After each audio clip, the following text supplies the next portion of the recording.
recording as well. And yeah, I think it's time to roll. All right, welcome everybody, and Happy New Year to all that are on this call. This is the fourth webinar of the FIBA series that we started in November, and I remember November was not that long ago. We were walking around in short sleeves, and there was no snow.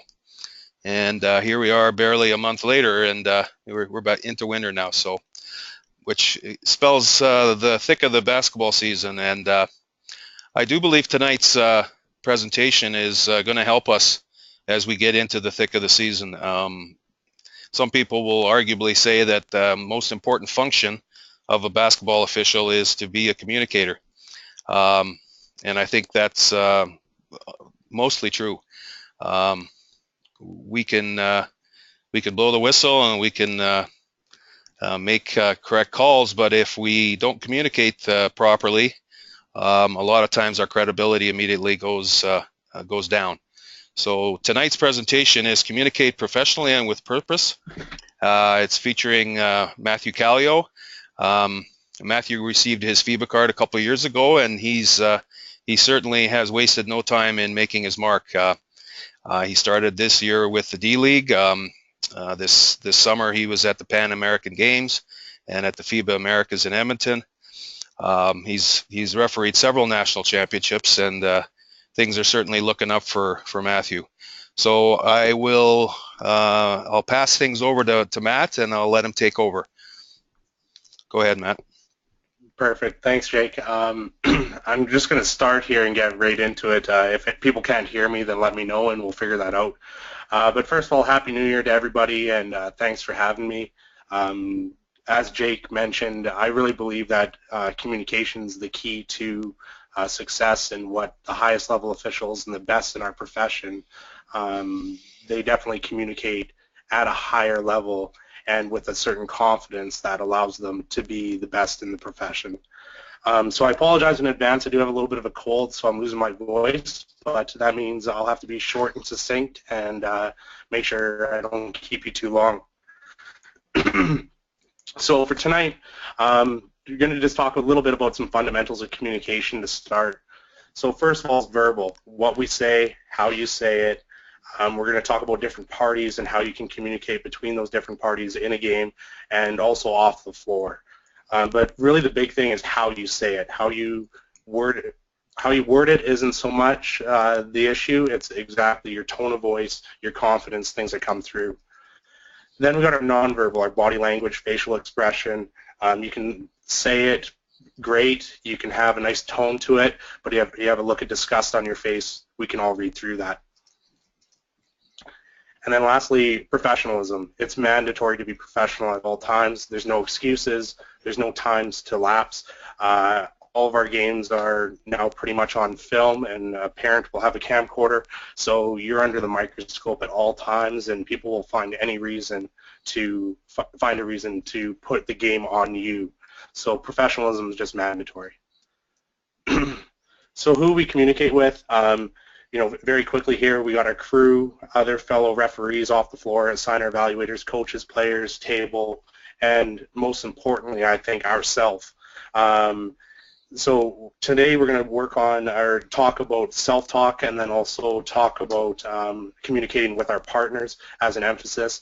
Talking with players and coaches, that just comes with time, and that's can get a little bit messy, and that's a full another presentation, so we'll avoid that. So today, self and partners, as I talked, some of the keys with that I really believe are the importance of self-talk is it prepares you. It prepares you in game situations. It prepares you off the floor. It keeps you focused. And really, if you're prepared and you're focused, you're able to answer questions when they arise. So you're nipping it in the butt before that question even happens. You have an answer that's going to sound intelligent, smart, and make sure that you're confident when you're coming across. And then our partner communication, what we'll focus on is, I really think it's important to your success on and off the floor. Ultimately, if you can't communicate with the people that you work with, your career is probably going to be pretty short, or for lack of a better term, not as successful as you may want it to be. Fans, coaches, players, media will find any reason to dislike us. We only have one another. So if you're not going to treat the people around you with respect, then you may as well just fall into another category and become a fan, coach, player, or the media. Because at the end of the day, it's really about sticking together.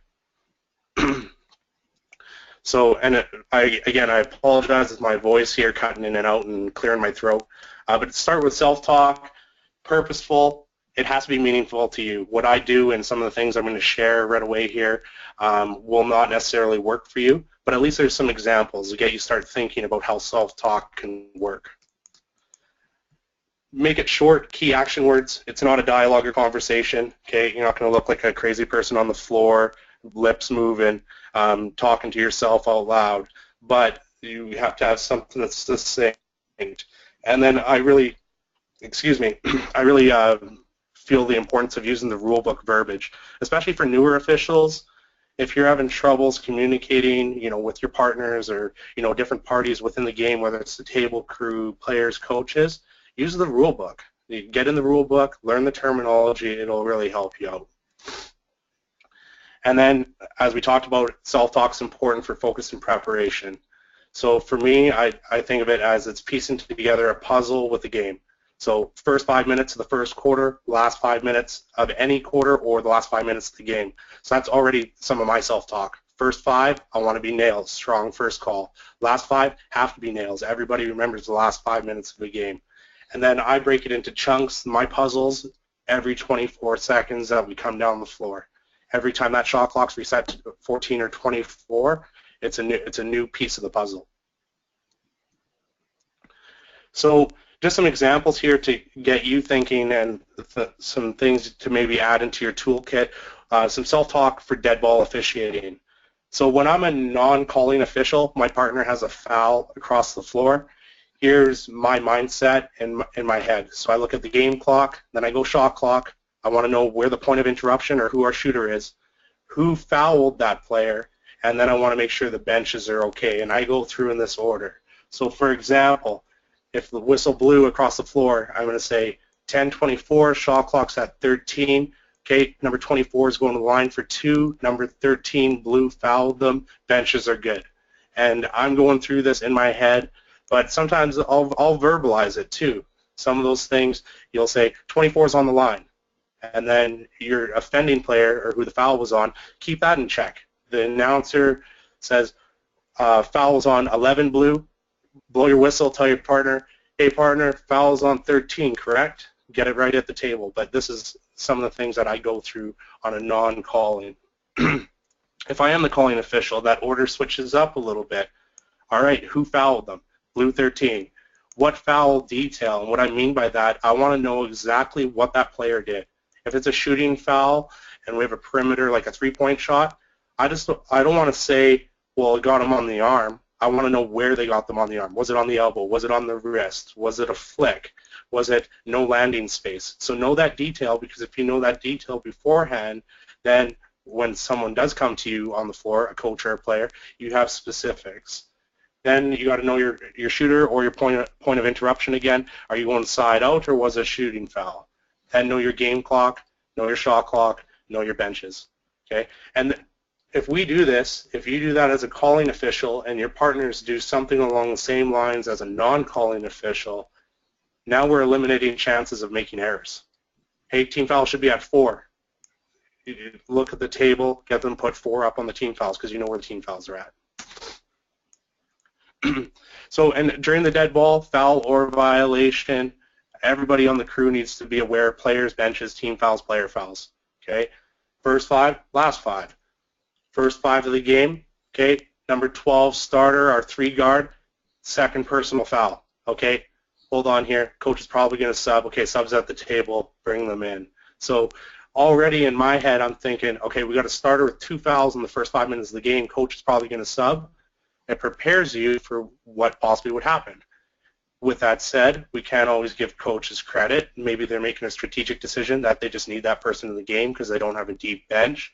Or maybe a coach just doesn't realize. But have that in your toolbox. Have that in your toolkit. Live ball, just again some different scenarios. I use on and off. I think of light switch, on ball, off ball.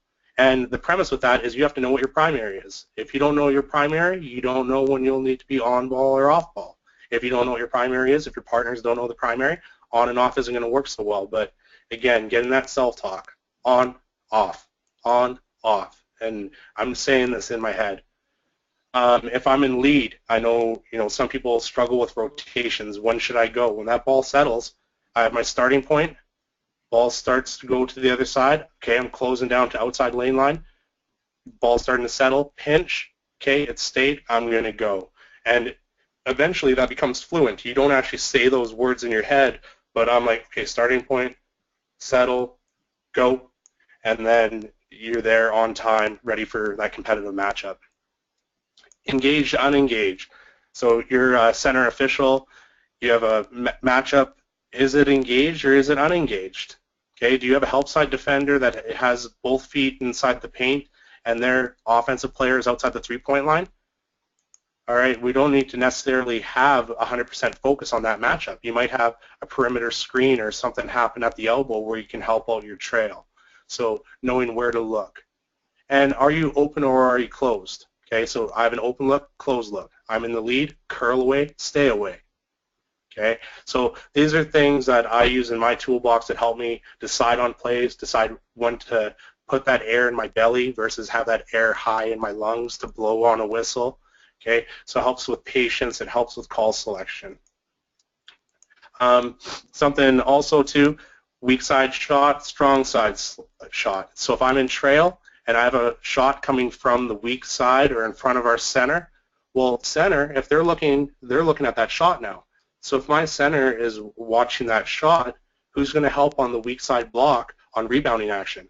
Because we can't expect center to be with that shot the entire time, then turn their eyes off to the rebounding action, because by the time that foul occurs, we've missed it as a crew, and we're guessing. So if I know that shot's coming from strong side in front of lead or in front of myself, okay, I know I have perimeter rebounding. So I know where to shift my eyes based on exactly what's happening. Do I got to stay at the shooter or do I need to go to rebounding action? And then specific plays or scenarios. So I just wanted to use an example of fast break. If you're having a fast break, in my head I'm saying, is it a clear path? Do we have unsportsmanlike? And a possibility of a goaltend. And every single time I'm thinking these three things are possibly going to happen. So I know I'm going rather quick here, just so I can stay on time for you guys. But if there's questions, we'll definitely get to those at the end. And in the slides, I did put a little bit more information just so you can read it or take it away. We'll focus on the key points here. So partner communication, for me, the purpose of it is to just promote learning and development. We want to get better as a basketball officiating crew, and we want to just improve the game. So our whole goal is to improve the game, to service the game, take care of the game. The game always comes first, okay? But in order to do that, I really believe you have to put yourself first. If you internalize, it allows you to be honest, sincere, transparent with those around you. It allows you to be humble, have some humility, be honest, be willing to be wrong, but put it on yourself, challenge yourself, because the better you are at being honest with yourself, the better you'll be at being a crewmate and helping out the people that you work with. And that's every level. My never-evers, these are my 4 pet peeves, and you see them every year. I continue to see them. I've been very fortunate to be down in the States for the majority of my season, and I come back and I still see stuff like this, and you're probably a little bit more aware of it because I'm the fly on the wall now. But never embarrass a fellow referee, never demean or talk negatively of them, never draw unnecessary attention to them. And this is something more and more now that I'm seeing, particularly at college or university level. And the intent necessarily isn't bad, but don't communicate to coaches, referees, fans about the refereeing crew that was currently working, or that's the future referee crew for the next evening. So if you're working on the Friday night and you know who's working on the Saturday night, that's the coach's job to figure out through arbiter who's working the next night. You should have no opinions about the next crew. You should have no opinions about the crew that just worked. Your opinions stay within our group because we only have one another. And if you're going to bring in someone else into our circle, I'm sorry, they're not welcome. They're not welcome until they put on the gray jersey. They're not welcome until they put on the stripes. So take care of each other. These sound like really simple things, but reflect on it. Have you ever done that? Have you ever embarrassed one of your peers? Have you ever embarrassed somebody that you worked with indirectly without realizing that you brought some attention to them? So I think that's a really big point that helps you become a better person and a better crewmate.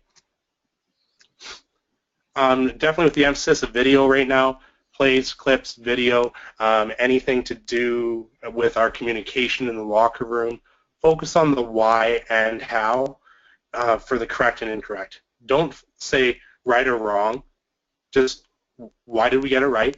How do we improve next time? Why did we get it wrong? Okay, how do we improve next time? Use the why and how. Use that why and how approach with everything you do. I guarantee it'll help make you a better individual and it'll help your crew. When you're discussing clips, rather than speaking about the person's name, speak about the position on the floor. Lead is too far out. Lead needs to close down. Center, you're a little bit on a 45. We want you more flat back to the sideline. Okay, trail, a little bit too far out, follow that play in. So rather than putting a name in there, now you're just talking about position. We're human. Let's take out the human or the personal factor when we're talking about this. This would be matter of fact to make each other better. Use basketball terminology and be specific. Stick to the facts. I really, at the end of the day, don't want to hear your opinion. There's no philosophy on this when we're looking at plays and clips. It's you were standing here, you should have been here, this is a diagonal drive, there's contact on the arm, misplay, correct play, where were we standing, how and why, okay? Not, well, I thought that this play here, no, take out the I thought. Just be very matter of fact and be specific with it. And again, communicate the rule book. Our post games, I just talked about this, but rather than feeling or thinking, I saw. So what did you see? It's okay. You might not have seen it. That's okay. Sometimes we have an open look. Sometimes we have a closed look. Yes, it can be in your primary. Yes, it can be close to you. And yes, you can make incorrect no call or just even an incorrect call. Don't guess. It's okay, but tell the crew and the evaluator what you saw. When you ask questions to one another, don't say you got that play wrong or set somebody up for failure, alluding that they got the play wrong. Just ask them, what did you have on that play? Specifically, what I like to say, what did you see on that play? Again, it's what they saw. Don't bring in the opinions, stick to the facts, be willing to be wrong. And ask about your own plays. It builds credibility, not weakness. I'll be the first one to send out clips about mistakes that I've made. I'll be the first one to ask everybody about, situations that they saw. Do you have anything for me? It's okay. We all make mistakes. We're human. Timeliness. I see this in post games. I wouldn't say often, but just something to help you with the crew. Ask questions in a timely manner. When the evaluator enters, it's the evaluator's time. Let the evaluator ask the questions. You're not the evaluator. You're part of the crew. Whether you're the crew chief or you're the first-year rookie on the crew, whether it's your first provincials, whether it's your second basketball game and you have someone from the development team there, allow yourself to let the evaluator do the work. They're there for a reason. That's not your job, okay? Especially with the mentorship program here, we got to differentiate when we can mentor our mentees and when we just have to let the evaluator do the job, and then we can work afterwards. Ask about your own plays to the evaluator or crew, and ask about plays that are possibly dual coverage. You don't want to ask about other people's plays. So if I'm working with Jake, and Jake had a tough play on the opposite side, in front of the evaluator, I am not going to ask the evaluator or Jake in front of the evaluator about that play. But before the evaluator came in, I may have asked Jake about that play, which then Jake will now have the opportunity to ask about his own play. That's his play. He's got to own it. It's not my responsibility. The evaluator may bring it up, and then Jake will have a response. It's not my job to protect or try to insert or embarrass or bring negative attention. And again, speak the facts, not your opinions.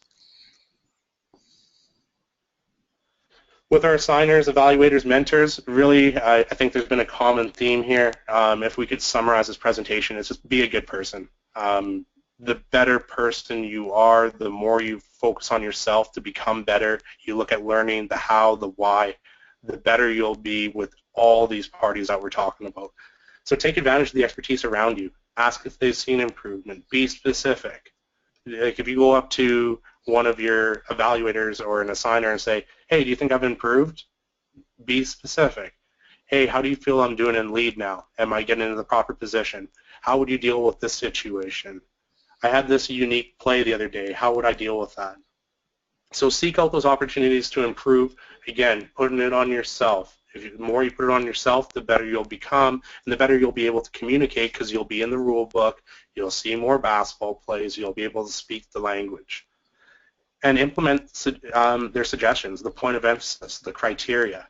If your boss at work tells you to do something and then you go and do the exact opposite and then you're wondering why you're not getting promoted, well, it's a pretty easy answer. You didn't do as they asked. So if you're thinking, hey, why am I not getting the assignments that I want, maybe look in the mirror. Look at am I implementing the suggestions? Am I doing a yeah, but in the locker room?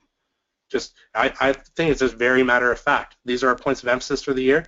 This is what Bill Crowley wants. This is what Jake Steinbrenner wants.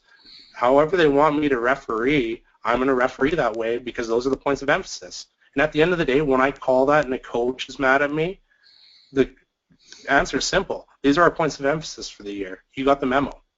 If the coach still wants to be mad, we deal with it. And at the end of the day, you have your boss supporting you. You have Jake. You have Bill Crowley saying, no, that's a guard play foul.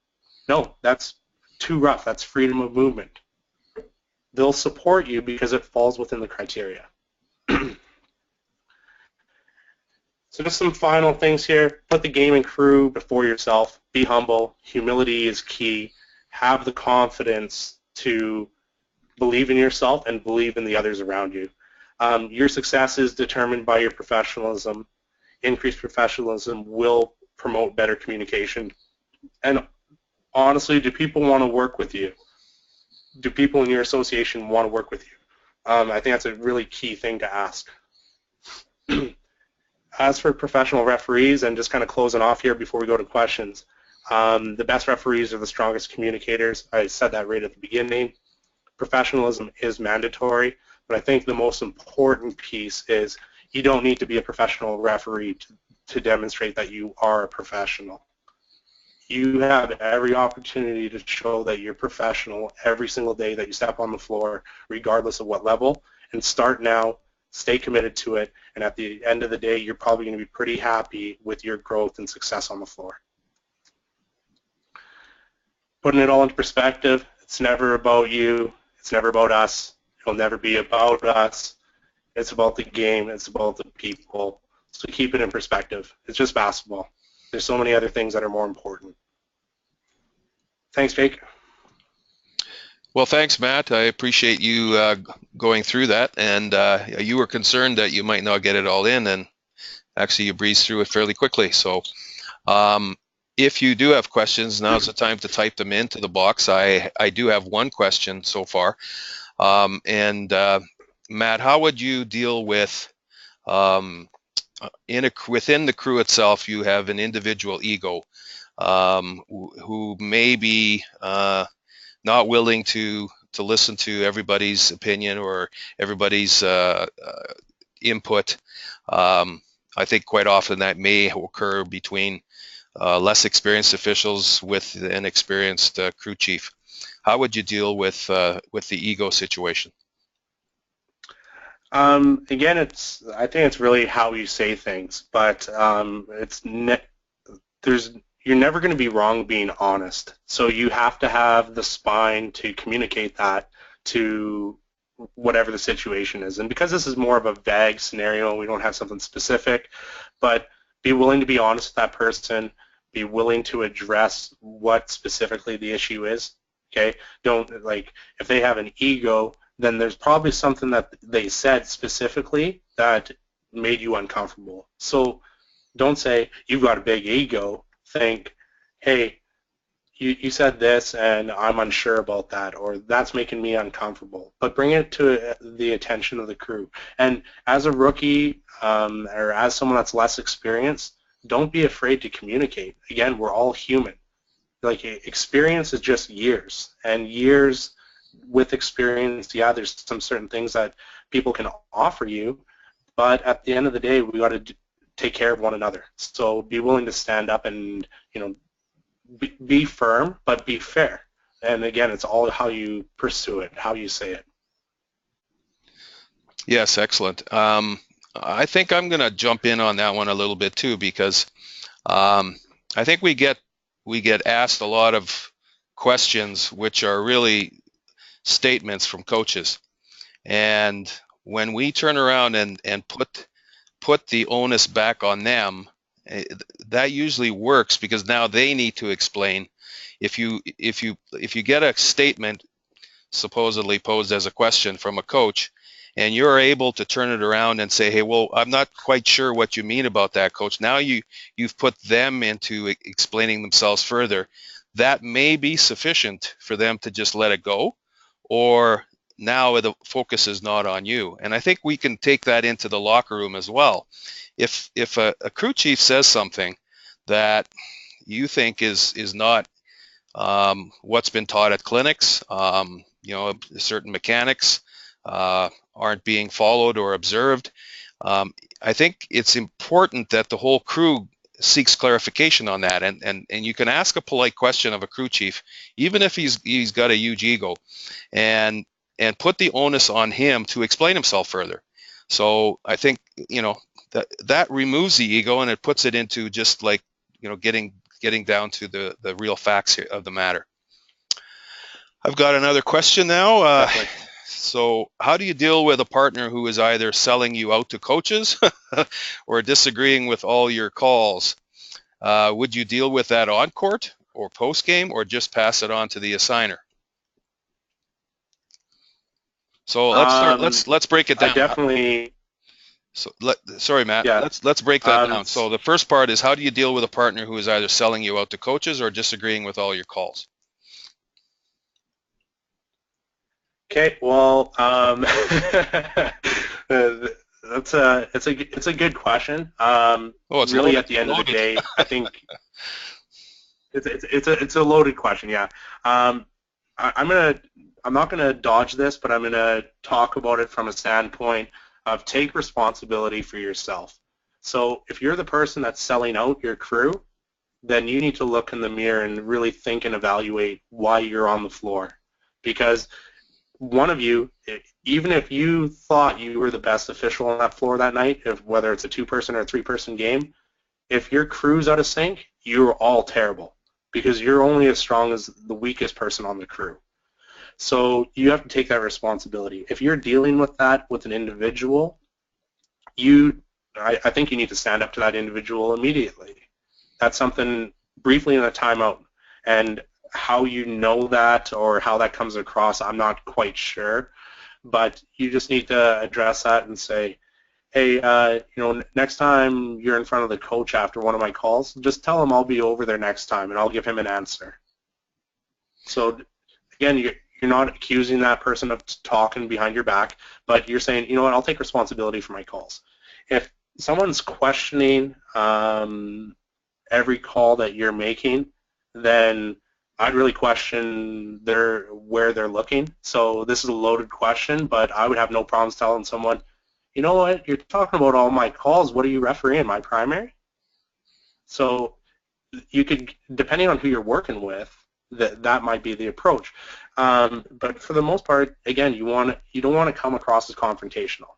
So you want to deal with it in a way that is going to allow you to take some of the attention off of that situation. So it might be as simple as, hey, you know what, we keep talking about my plays in the timeout here, and I'm starting to lose focus. Do you mind if we talk about some of those plays in the locker room versus on the floor? So again, defer it. I think with the whole question too about talking about, do you address it in the timeout, the halftime, the post game, or you just go straight to the evaluator? I think you do everything, or just whatever fits. So that might be a halftime conversation. It might be a post game. You might be able to do it at a timeout. But the one thing I would say is if you're leaving the gym with that information inside and you haven't used the timeout, the halftime, or the post game, and then you're going to communicate that to the assigner or the evaluator, then you actually haven't done your job communicating.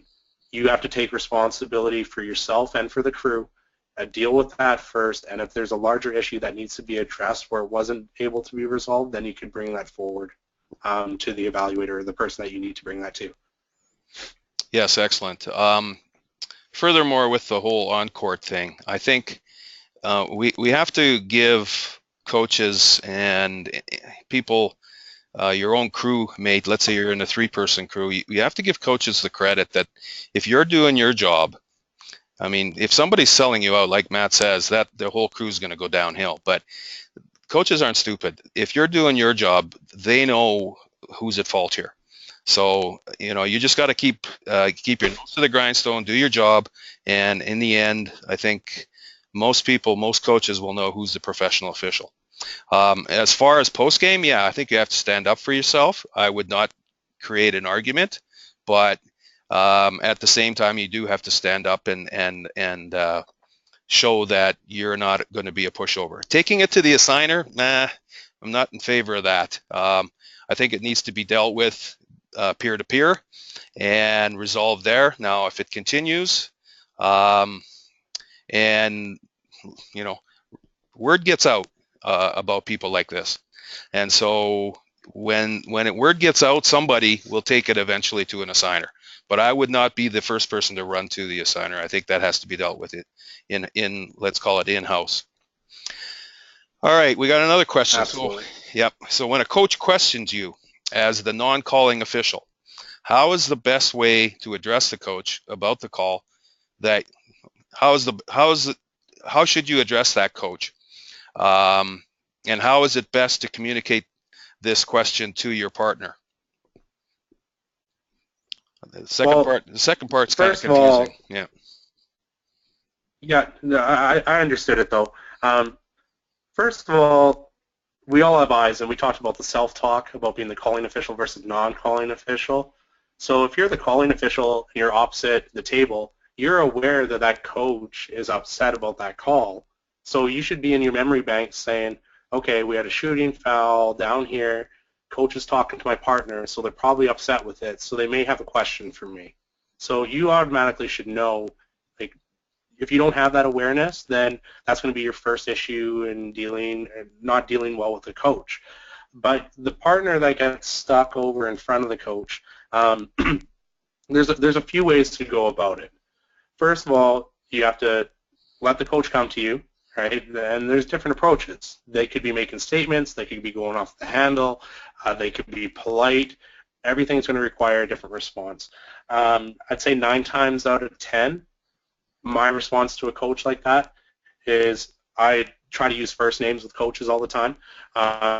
So whoever that coach was, so if it was, let's use Jake's name.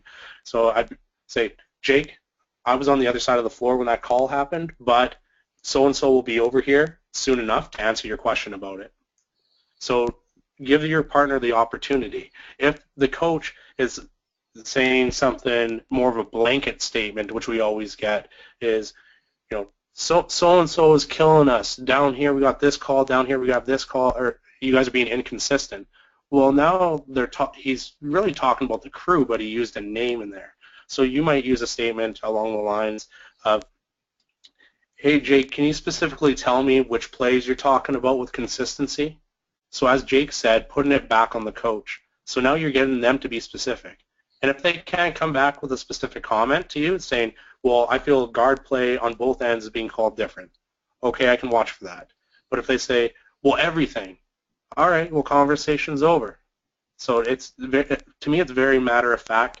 You just say, you know, next time, next time Karen's over here, she'll have an answer for you. And just leave it at that. If the coach keeps coming, you turn and look at the coach and say, hey, Jake, I understand you want an answer to that question, but I can't give you the answer. So you're going to have to wait. It's very matter of fact with that. Yeah, we certainly don't want to make any assumptions and say something out of turn when we're not 100%. That being said, and Matt alluded to it in the presentation, I think it's important that as a crew, we're also connected in terms of understanding and being aware of what our partners are calling. If you're not aware of most of the plays that have been called, regardless of whether you were watching in another area, you need to have the feel of what's being called in order to stay consistent throughout a game. So it shouldn't be a complete surprise either. Do we have any more questions? Otherwise, we can wrap this up. I do want to give you guys a chance. We do have some more minutes left to do that. So please get them into the question box as quickly as possible. And if we don't, then I'll give everybody another 15 seconds or so to, I can't believe people are ready to go to bed at 9:38 p.m. here. So come on, wake up, you guys. All right, so far nothing coming through. I guess you covered all the bases, Matt. I can certainly say that a lot of the things that you've covered, and it's no different than making the wrong decision mechanically or making the wrong decision in a judgment. Our communication can quite often kill us, or it can be very effective in diffusing situations. But if you do not communicate, if you never put yourself out there and risk this, and even with between crews and peer to peer, if we do not communicate, that doesn't help anything at all. We're going to make mistakes. I've made every mistake under the book. I've been unprofessional. I've been also been very assertive at times when congenial should have been the approach. So it falls into the category of putting yourself out there and putting yourself at risk and trying to make things better by engaging. I got more calls or more questions coming in now, so I can rattle on and people want to shut me up, I guess. All right, so being a senior ref, what are some key pregame info you could share?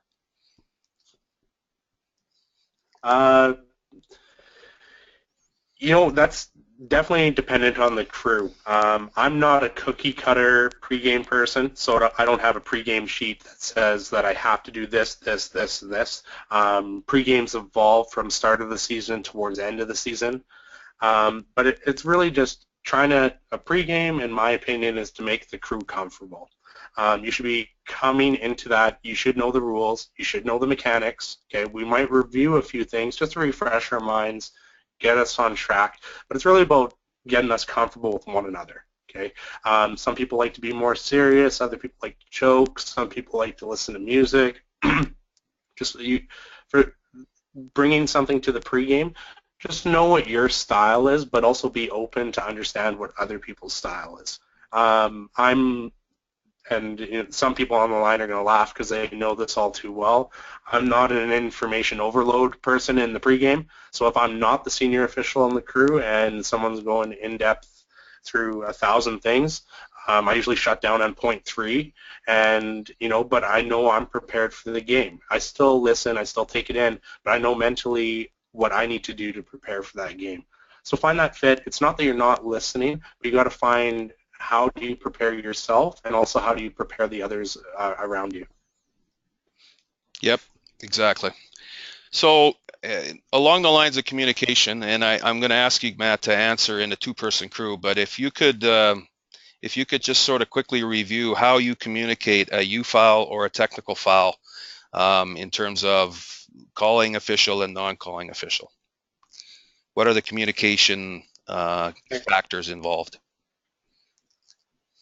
Okay. So again, there's 2 points to this. If you already have signaled a tech,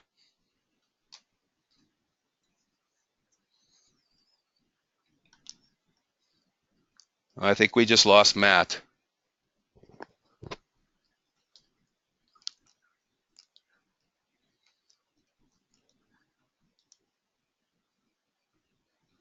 Matt, are you there? Volume cut out?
that time to talk with one another. Okay, Matt, we lost communication there during that whole time that you were speaking. All the Okay. all the attendees and myself couldn't hear you. So you did a really Can good. you hear me now? We can hear you now. So if you wouldn't mind repeating that. Yeah, so I can actually do the Cole's notes because this will be a little bit more succinct now that I know what I'm talking about. But if it's an obvious, like you've already signaled the unsportsmanlike technical, allow that partner to report, meet in the middle, stay open to the benches and players, so you're aware of anything else that may happen, a retaliation, whatever it is. But if it's an obvious play, let the person report so everybody in the gym will know what happened. Then they can come together, give you some more information. 14, technical foul for swearing, going to go administer it. Also what that does is now you know that a player swore at your partner. So if you have another player that swears at you, your leash is the exact same as what their leash was. So you can be consistent as a crew now, and you understand. If it's an unsportsmanlike or technical foul where as the there's not an immediate signal, or as the partner you don't know, then as the calling official you have to be aware. If your partner looks puzzled, then what I do in that situation, if I've given a player a technical and my partner's looking like what's going on, I go to the middle immediately and tell them what I have before I report the technical foul, and then from there we can go and administer the situation. So both are just a different style or approach that I have, but if it's clear and obvious, allow them to report and then meet.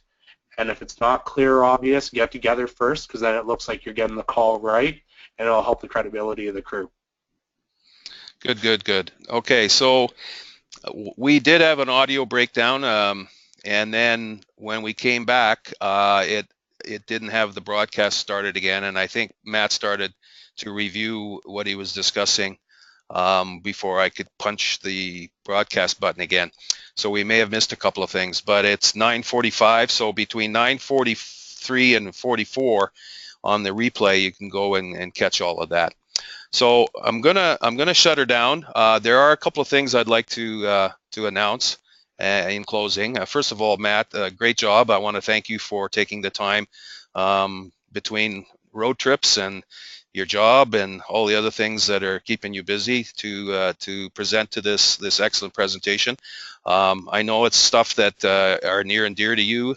Communication is one of the things that you do very, very well, and we certainly can all learn from this.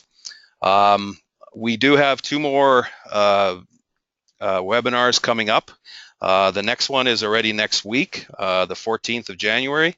That'll be Riley Carrison, and then on the 28th will be Stephanie Nordley. We're trying to get all of our webinars done before February because that's when everybody will be working just about every night. So that's the reason we're jamming them into January here.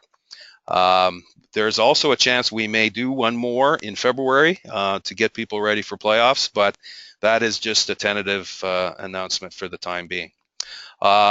As far as national appointments, there is a memo on the ABOA website, refalberta.ca. The memo itself has my ugly mug on it, and so you want to click that memo, read it, and there's a link for you to use that form in order to apply for Spring Nationals. Now, this is just for Spring Nationals. We will have another deadline in April for Summer Nationals, and we're at this point in time, we don't have much information about that anyway.